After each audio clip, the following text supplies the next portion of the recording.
जय हिंद दोस्तों, आप सभी को मेरे चैनल पर स्वागत है। आइए आज का प्रश्न कह रहा है 2,6,10,14, डॉट डॉट का सार्वंतर निकाले।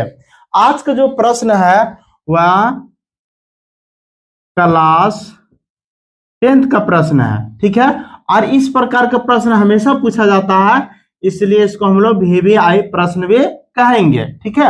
यह 1 नंबर में हमेशा हर एग्जाम में पूछा जाएगा क्लास 10th में, ठीक है। तो आइए इसको हम लोग हल करते हैं। क्या निकालने बोलता है? सार्वंतर। सार्वंतर को हम लोग इंग्लिश में कॉमन डिफरेंस कहते हैं। और कॉमन डिफरेंस बराबर क्या होता है, आइए देखिए।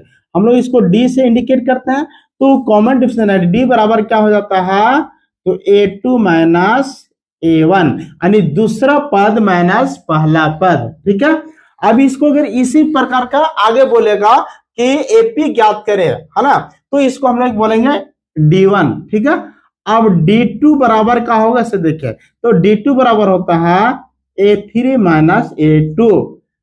D3 बराबर का हो जाएगा, तो A4 माइनस A3।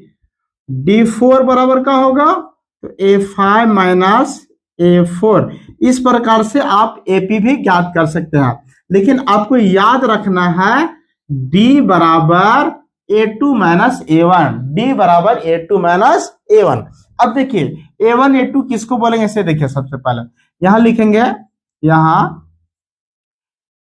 A1 कितना दिया हुआ है, A1 2 है। A2 कितना दिया हुआ है, A2 6 है। A3 कितना है, A3 10 है। और A4 कितना है, A4 14 है, ठीक है। A1 A2 A3 A4 हमें निकालना क्या है, तो सार्वंतर। तो लिखेंगे सार्वंतर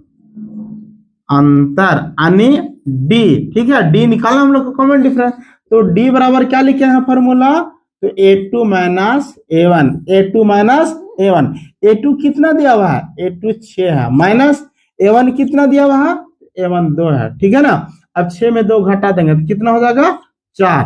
ये आंसर। देखिए कॉमन डिफरेंस इस प्रकार से आप आसानी से निकाल सकते हैं, बस आप लोग को सिर्फ याद रखना होगा D बराबर A2 माइनस A1। देखिए अब इसको हम लोग थोड़ा सा चेक भी कर लेंगे। कॉमन डिफरेंस कितना का है, 4 का, तो 2 में 4 जोड़ेंगे तो 6 हो जाएगा, और 6 में 4 जोड़ेंगे तो 10 हो जाएगा, और 10 में 4 जोड़ेंगे तो 14 हो जाएगा। यानी ये जो है वो कॉमन डिफरेंस बिल्कुल बराबर आंसर आया है। तो उम्मीद करते हैं वीडियो आप लोग को जरूर समझ में आया होगा। धन्यवाद।